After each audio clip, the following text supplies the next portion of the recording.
परंतु आज ऐसा प्रसंग सुनाने जा रहा हूं जिसका जब मुझे पता लगा तो मेरी आत्मा कांप गई, आंखों में अश्रु आ गए।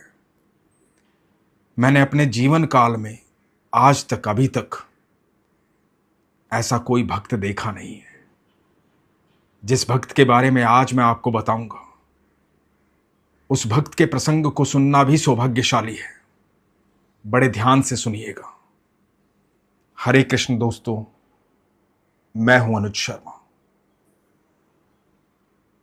मध्य प्रदेश शिवपुरी में एक जगह है कोलारस, छोटा सा गांव है। ज्यादातर लोग वहां पर ठाकुर जी के अनन्य भक्त हैं। बात काफी पुरानी नहीं है, अभी की बात है, इसी कलयुग की, इसी सदी की। वहां पर रहती थी राधा शर्मा।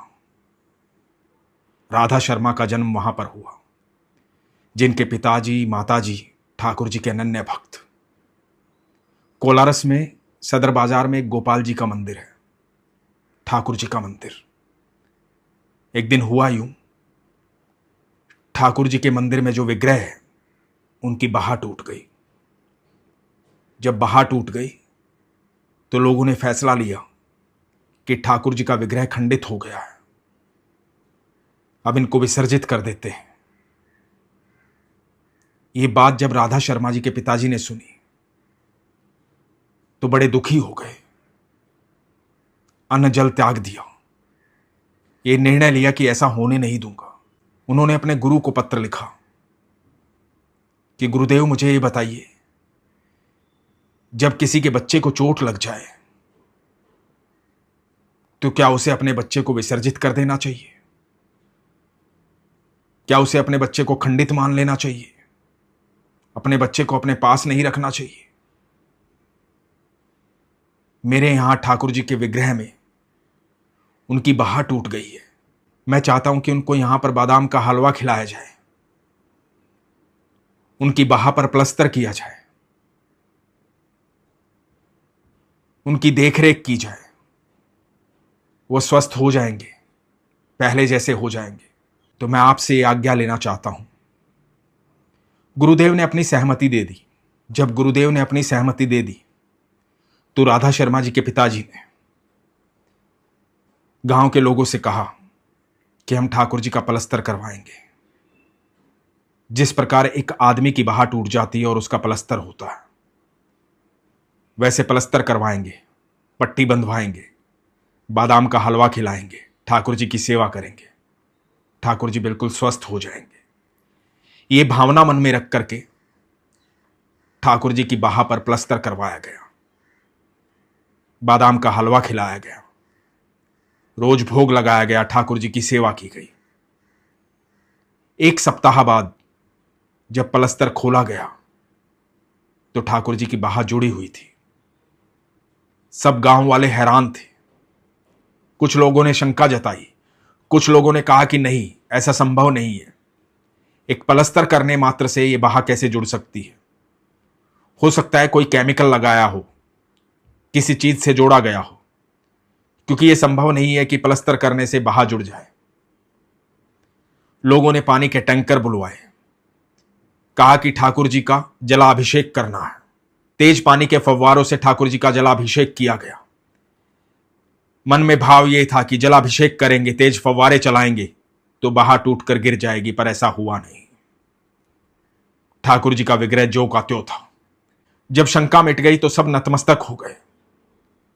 राधा शर्मा इसी माहौल में पली बढ़ी। ठाकुर जी की भक्ति उसे वसीयत में मिली थी, धीरे धीरे बड़ी होने लगी।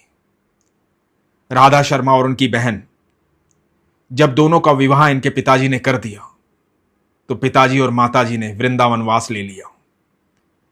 सब कुछ छोड़ करके वृंदावन में जाकर के रहने लगे, ठाकुर जी की भक्ति करने लगे। इधर राधा शर्मा का विवाह हुआ। विवाह होकर के जिस घर में आई, उस घर में इनकी भक्ति जारी थी। इनके पति पेशे से डॉक्टर। राधा शर्मा अपने जीवन काल में आए उतार चढ़ाव को ऐसे ही काट रही थी ठाकुर जी का नाम लेकर के। भक्ति का बड़ा बल था, इसलिए कभी संकट विसंकट जैसे लगे नहीं। जीवन का हर पल सुख और आनंद में बीत रहा था। जब पति क्लिनिक चले जाते थे तो भगवान का श्रृंगार शुरू हो जाता था, भक्ति शुरू हो जाती थी, नाम जप शुरू हो जाता था। एक दिन मन में भाव आया कि मुझे ठाकुर जी से साक्षात मिलना है, ठाकुर जी से मुलाकात करनी है। अपने पिताजी को फोन किया, पिताजी से कहा कि मुझे लल्ला से साक्षात मिलना है, मुझे ठाकुर जी से मिलना है, मैं कैसे मिल सकती हूं मेरे ठाकुर जी से। पिताजी ने कहा, हरिवंश जी को याद किया करो, हरिवंश जी ही तुम्हें ठाकुर जी से मिलवाएंगे। बस उस दिन के बाद क्या था, जय जयकार होने लगी, राधा वल्लभ श्री हरिवंश, राधा वल्लभ श्री हरिवंश। भगवान की सेवा के साथ साथ हरिवंश जी का नाम जाप होने लगा, हरिवंश जी को याद करने लगी, सुबह शाम दिन रात राधा वल्लभ श्री हरिवंश। भक्ति अपनी चरम सीमा पर थी, लगातार भक्ति हो रही थी, नाम जाप हो रहा था। एक समय आया जब इनके पति को कैंसर हो गया। जब पति को कैंसर हुआ तो मन में एक भाव ने जन्म लिया। ठाकुर जी को कहा कि ठाकुर जी बस दो इच्छाएं हैं, एक तो सुहागन इस दुनिया से जाऊं, दूसरा निकुंज निवास करूं, इस शरीर को छोड़ने के बाद सीधा आपके पास आऊं। इस जन्म में सिर्फ दो इच्छाएं, ये दो इच्छाएं पूर्ण करना मेरे प्रभु। और लगातार नाम जाप करती रही, इतना नाम जाप किया, इतनी भक्ति की, भगवान पर प्रगाढ़ विश्वास था कि इनके पति स्वस्थ हो गए। कैंसर जैसी बीमारी हमेशा हमेशा के लिए दूर हो गई। गृहस्थ में रहते हुए ये प्रण ले लिया था कि ब्रह्मचार्य धर्म का पालन करूंगी, इसलिए अपने कमरे में जाती, अपने ठाकुर जी के साथ ही सोती, ठाकुर जी की सेवा करती, उनका श्रृंगार करती, नाम जप करती, सारा दिन उनसे बातें करती।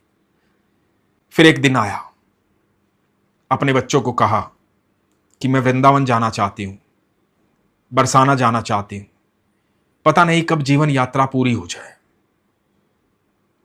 इस तरह की बातें करती रहती थी कि मुझे ठाकुर जी से मिलना है, मुझे राधा रानी से मिलना है, पता नहीं कब जीवन पूरा हो जाए।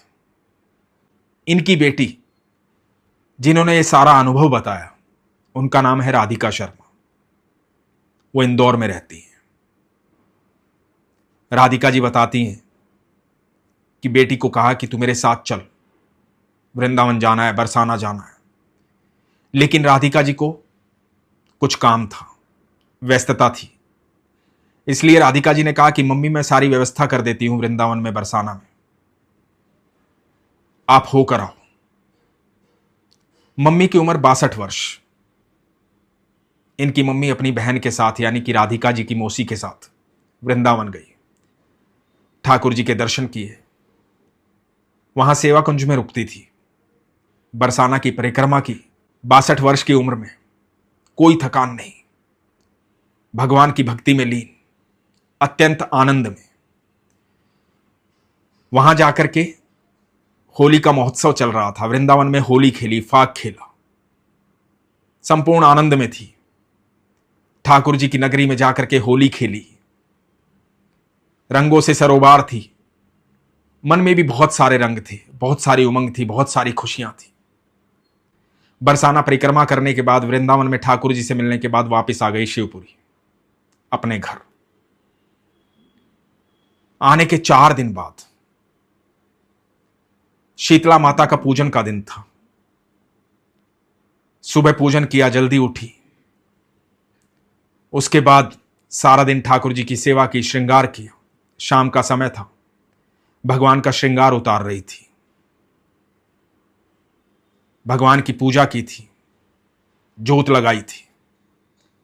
भगवान का श्रृंगार उतारने के लिए जोत मंदिर से उठा करके साइड में रख दी और भगवान से बातें करते करते, नाम जाप करते करते, राधा वल्लभ श्री हरिवंश, राधा वल्लभ श्री हरिवंश, ये गाते गाते ध्यान मग्न हो गई, भगवान के ध्यान में चली गई। राधा शर्मा जी को पता नहीं लगा कि कब जो साइड में रखी हुई जोत थी, उनसे इनकी साड़ी का पल्लू, उसमें आग लग गई। धीरे धीरे आग बढ़ने लगी। जब आग इनके शरीर तक पहुंची तो राधा वल्लभ श्री हरिवंश करते करते आग बुझाने की कोशिश की, लेकिन आग बुझ नहीं रही थी। उन्होंने कुर्ता पहन रखा था। सोचा कि ये कुर्ता उतार देती हूं, आग लग रही है। कुर्ते के बटन नहीं खुले। धीरे धीरे पूरे शरीर में आग लगने लगी और ये जोर जोर से चिल्ला रही थी, राधा वल्लभ श्री हरिवंश, राधा वल्लभ श्री हरिवंश, राधा वल्लभ श्री हरिवंश। चिल्लाती चिल्लाती, भगवान का नाम जाप करती करती अपने ठाकुर जी को एक तरफ रखा कि ठाकुर जी को आग ना लग जाए। ऊपर के कमरे में थी जहां ये पूजा करती थी। दरवाजे तक भागी चली गई। जोर जोर से कहने लगी, राधा वल्लभ श्री हरिवंश, राधा वल्लभ श्री हरिवंश। नीचे परिवार ने सुना कि ये बड़ी करुणा में आवाज आ रही है। इतनी करुणा में भगवान को क्यों पुकार रही है? देखने भागे तो देखा कि पूरा शरीर आग में जल रहा है। राधिका शर्मा जी बताती हैं कि मां ऐसे जल रही थी जैसे होली जल रही हो, होली का दहन हो रहा। परिवार बचाने के लिए भागा। राधा वल्लभ श्री हरिवंश करती करती बेहोश हो गई, वहीं गिर गई। क्योंकि इनके पति डॉक्टर हैं, उन्होंने इलाज शुरू किया। अपने क्लिनिक में ले गए। घर के नीचे वहां पास में ही क्लिनिक था, वहां पर इलाज शुरू किया।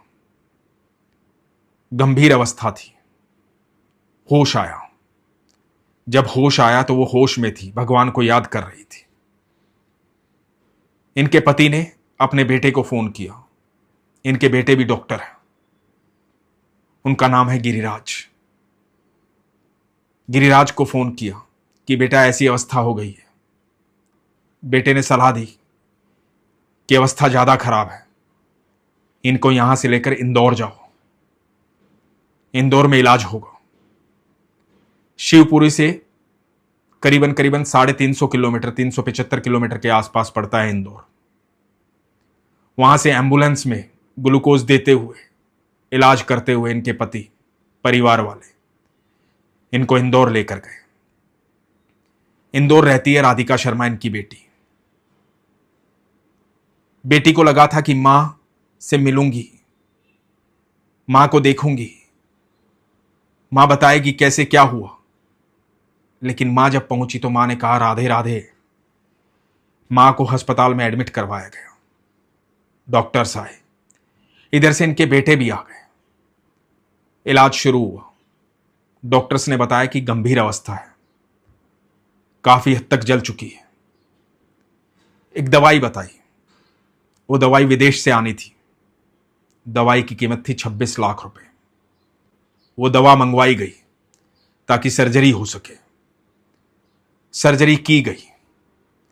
जब सर्जरी की गई तो डॉक्टर्स ने कहा कि शायद बचाव हो जाए। डॉक्टर्स ने वीडियो बनाई अंदर, और जब डॉक्टर बाहर आए सर्जरी करके, डॉक्टर्स ने आके परिवार को बताया कि मैंने ये वीडियो बनाई है, ये देखो। सोई मोए भावे भावे मोए जोई सोई सोई करे प्यारो मोए तो भवती।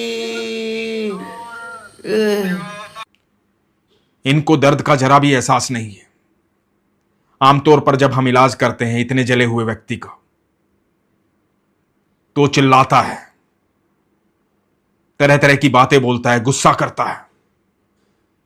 लेकिन सिर्फ नाम जाप कर रही हैं ये, सिर्फ भगवान का ध्यान कर रही हैं ये, सिर्फ ठाकुर जी को याद कर रही हैं ये।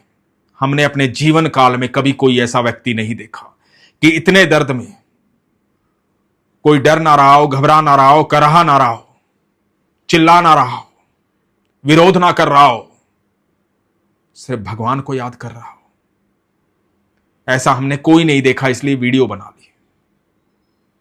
वो वीडियो जब मैंने देखी, प्यारी राधा प्यारी राधा, तो मेरी आत्मा कांप गई। मैंने भी अपने जीवन काल में कोई ऐसा भक्त नहीं देखा। ऐसे भक्त के दर्शन करना ही सौभाग्यशाली है। उसके बाद जब परिवार मां के पास गया, थोड़ा थोड़ा समय मिलता था मां के पास जाने के लिए। मां के पास गया, लगातार ठाकुर जी की बातें कर रही है, जैसे साक्षात ठाकुर जी दिखाई दे रहे हैं। मन में एक ही इच्छा है, एक बार प्रेमानंद महाराज जी के दर्शन करने हैं, यमुना जल प्राप्त करना है, ब्रिज की रज का सेवन करना है। अपने बच्चों से कह रही है कि महाराज जी के दर्शन करने हैं, मेरी राधा रानी का ऐसा श्रृंगार होना चाहिए, मेरे ठाकुर जी का ध्यान रखना, मेरे लड्डू गोपाल का ध्यान रखना, उन्हें भोग लगाते रहना, उनको भूख नहीं लगनी चाहिए, समय पर भोग मिलना चाहिए, उनको समय पर भोग लगाना, समय पर शयन करवाना, समय पर उठाना, मेरे ठाकुर जी का ध्यान रखना, मेरी राधा रानी का ऐसा श्रृंगार होगा, ये पाजेब पहनेगी, ये चोली पहनेगी, ऐसा घाघरा पहनेगी, ऐसी चुनरी होगी। बस ठाकुर जी और राधा रानी की बातें कर रही थी। ऐसी अवस्था नहीं थी कि वृंदावन जा सके, लेकिन कमाल की बात यह थी कि उनके वहां रहते हुए अस्पताल वृंदावन हो गया था। मम्मी को लाला है, मम्मी को लाला है, श्री बाके बिहारी श्री राधा लवलाए, मम्मी का ठाकुर है। उनके रहते हुए लगातार कीर्तन हो रहा था, लगातार नाम जप चल रहा था। ऐसी भक्त कभी किसी ने देखी नहीं थी। जिस दिन वो जली थी, उस दिन उनके गले में कंठी पहनी हुई थी उन्होंने। सारा शरीर जल गया था, सारे कपड़े जल गए थे, शरीर पर एक भी कपड़ा रहा नहीं था। जिस अवस्था में उनके पति ने, उनके परिवार ने उनको देखा था, वो अवस्था बहुत खराब थी। लेकिन गले में बंधी हुई कंठी ना काली पड़ी थी ना जली थी। जब अस्पताल लाए थे तो डॉक्टर्स ने वो कंठी खोल दी थी।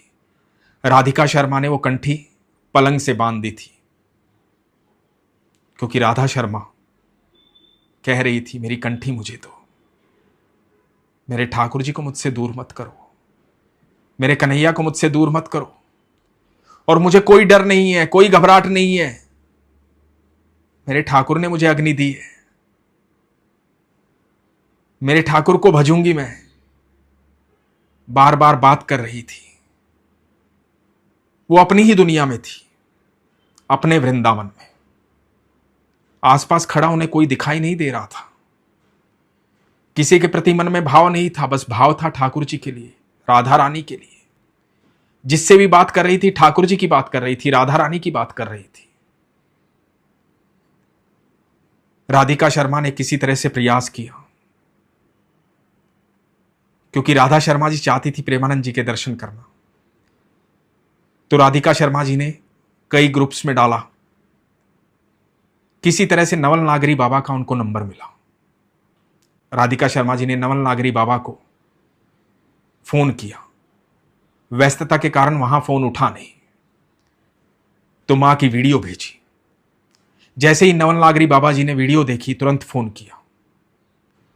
फोन करके राधा शर्मा जी से बात की। वो ऐसी अवस्था में थी, पूरी जली हुई थी। जहां कोई भी दर्द से कराहता है, वो वहां नवल नागरी बाबा से बात कर रही थी, श्री प्रेमानंद महाराज जी के बारे में बोल रही थी, उनके दर्शन की इच्छा जता रही थी। नवल नागरी बाबा जी ने कहा कि आप निश्चिंत रहिए, आप पर राधा रानी की अद्भुत कृपा है, साक्षात राधा रानी आपके साथ है, ठाकुर जी आपके साथ है। मैं आपसे वादा करता हूं कि आपको महाराज जी से जरूर मिलवाऊंगा। यह बात नवल नागरी बाबा जी ने कही, और राधा शर्मा जी लगातार भगवान का भजन करती रही। जब वो क्षण आया जब ठाकुर जी से मिलना था, इस दुनिया से जाना था, अपने बेटे को बार बार कहती थी, गिरिराज जी, बेटे का नाम है गिरिराज, लेकिन अपने बेटे में उन्हें कृष्ण दिखाई दे रहे थे, ठाकुर जी दिखाई दे रहे थे। बेटे जो कि डॉक्टर है, उनको बाकी डॉक्टर्स ने कहा कि आप घर ले जा सकते हो, संभव नहीं है कि ये बच पाए।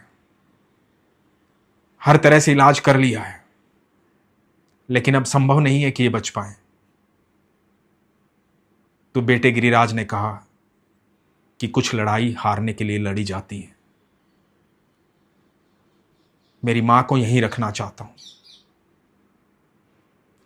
उनका जो ये भक्ति भाव है, उनको इसमें रहने दो, उनको इस आनंद में रहने दो। इस आनंद की अनुभूति हम नहीं कर रहे हैं, लेकिन वो कर रही हैं। मैं आखिरी पल तक प्रयास करना चाहता हूं, मुझे प्रयास करने दो, मुझे मेरी मां का इलाज करने दो, क्योंकि वो खुद डॉक्टर है। अपनी मां का इलाज करते रहे। वो घड़ी आ गई, वो दिन आ गया। राधिका शर्मा बताती हैं, रात के करीबन 2:30 बजे थे। राधा शर्मा जी जोर जोर से नाम जाप करने लगी, राधा वल्लभ श्री हरिवंश, राधा वल्लभ श्री हरिवंश। अस्पताल में कीर्तन जैसा माहौल हो गया था। इनके बच्चों ने कमरे का दरवाजा बंद करना चाहा तो आस पड़ोस के मरीज उठकर आ गए। सब मरीजों ने आकर कहा कि नहीं, मत बंद करो, ये शोर नहीं है, ये भक्ति है। हमें इस लीला में सम्मिलित होने दो।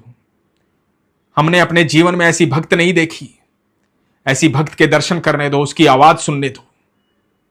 हम इस कीर्तन का आनंद लेना चाहते हैं, इस समय का आनंद लेना चाहते हैं, भगवान की अद्भुत लीला देखना चाहते हैं। आस पड़ोस के मरीज अपने बिस्तरों से उठ करके आ गए थे और सब देख रहे थे। राधा शर्मा कह रही है, राधा वल्लभ श्री हरिवंश, राधा वल्लभ श्री हरिवंश, राधा वल्लभ श्री हरिवंश। सुबह के 4 बजे तक भजन और कीर्तन ने तीव्रता पकड़ ली थी। रात के 2:30 बजे से सुबह 10 बजे तक जब अंतिम सांस ली, तब तक कीर्तन होता रहा। अंतिम सांस भी ये थी, राधे राधे राधे। और राधा राधा करती वो इस दुनिया से चली गई। ठाकुर जी के अनन्य भक्त, जिसे स्वयं ठाकुर जी लेने आए होंगे। आज तक हमने प्रसंग सुने थे मीरा जी के, माधव दास जी के, ब्रजदास जी के, जनाबाई के, नामदेव जी के। ये वो प्रसंग है जो हमारे समय में घटित हुआ इस कलयुग में। बड़े बड़े संत महात्मा साधुजन पूरे जीवन भर प्रयास करते हैं कि अंतिम सांस जब आए, जब ये शरीर छोड़ना पड़े, तो जुबान पर, मन में, हृदय में सिर्फ भगवान का नाम हो। पूरा जीवन इस बात का अभ्यास करते हैं, इतना नाम जाप करते हैं कि अंतिम सांस में भगवान का नाम जपे। क्योंकि भगवान श्री कृष्ण ने श्रीमद् भगवद गीता में कहा है, यदि अंतिम सांस में तुम मुझे भजोगे तो सीधा मेरे पास आओगे, सीधा बैकुंठ आओगे। जो अंतिम सांस में भगवान का नाम भजता है, उसे स्वयं नारायण लेने आते हैं, स्वयं भगवान श्री कृष्ण लेने आते हैं। उसका निकुंज निवास होता है। राधा शर्मा की इच्छा क्या थी? बस यही इच्छा थी कि मैं सुहागन इस दुनिया से जाऊं और निकुंज निवास मिले। दोनों ही इच्छा पूर्ण हुई। एक बात उन्होंने लिखी थी, अपने परिवार को कही थी कि जब मैं जाऊं तो रोना मत। मेरी जो अंतिम यात्रा होगी वो उत्सव की तरह होनी चाहिए, उसमें कीर्तन होना चाहिए, राधा वल्लभ श्री हरिवंश नाम जाप होना चाहिए, कीर्तन होना चाहिए। कीर्तन करते करते मुझे मेरे ठाकुर के पास भेजना। मेरी अंतिम यात्रा उत्सव के रूप में होनी चाहिए। वही हुआ भी। उनकी जब अंतिम यात्रा थी तो उत्सव की तरह मनाई गई।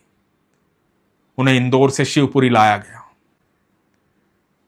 हजारों लोग इकट्ठा हुए इस अंतिम यात्रा में, इसके साक्षी बने उस भक्त के निकुंज निवास प्राप्त करने के, जो अद्भुत भक्त थी। गृहस्थ रहते हुए भगवान को इतना भजा कि उसे कोई दर्द, कोई संकट, कोई परेशानी, कोई दुख कभी हरा नहीं पाया। जिसकी अंतिम श्वास पर एक ही नाम था, राधे राधे राधे। ऐसे भक्त की अंतिम यात्रा का साक्षी बनना अपने आप में सौभाग्यशाली है। और जो लोग इनके आसपास रहे, जिन्होंने इन्हें साक्षात देखा, वो अत्यंत सौभाग्यशाली है। इनकी पुत्री राधिका शर्मा से मेरी बातचीत हुई। उन्होंने ये सारी घटना बताई। शायद मैं उतने विस्तार से आपको नहीं बता पाया हूंगा, लेकिन जितने शब्द मेरे पास थे उन्हीं शब्दों से मैं आपको ये व्याख्यान कर रहा हूं, क्योंकि ऐसी भक्त की प्रशंसा के लिए मेरे पास शब्द कम पड़ गए। बहुत सारी बातें ऐसी हैं जो मेरे मन में चल रही हैं, मैं जुबान तक नहीं लेकर आ पा रहा हूं। ऐसी अद्भुत भक्त की चर्चा मैं कैसे करूं आपसे?